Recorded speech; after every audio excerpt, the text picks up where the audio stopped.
Lieutenant general retired عامر ریاض نے کہا ہے کہ پاک فوج ایک منظم ادارہ ہے، ملک کی سلامتی مضبوط ہاتھوں میں ہے۔ پہلگام ایک فالس فلیگ آپریشن تھا، ہم نے بھارتی رافیل طیارے تباہ کیے جو عام طیارے نہیں تھے۔ معرکہ حق کی کامیابی کے 1 سال مکمل ہونے پر نسٹ یونیورسٹی اسلام آباد میں سیمینار سے خطاب میں لیفٹیننٹ جنرل ریٹائرڈ عامر ریاض نے کہا کہ پاکستان نے بھارتی پراکسیز کا مدبرانہ اور تحمل کے ساتھ مقابلہ کیا۔ مسلح افواج پاکستان کی سرحدوں کی محافظ ہیں۔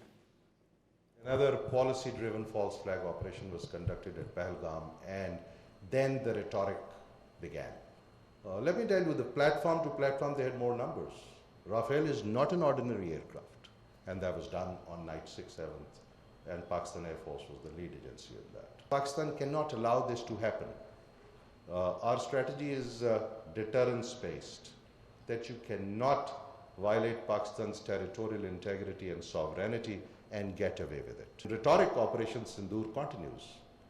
In reality, deterrence has been established. They did not put it on Pakistan. They did not even call it a terrorist attack. They said an incident, which happened right next to their army headquarters.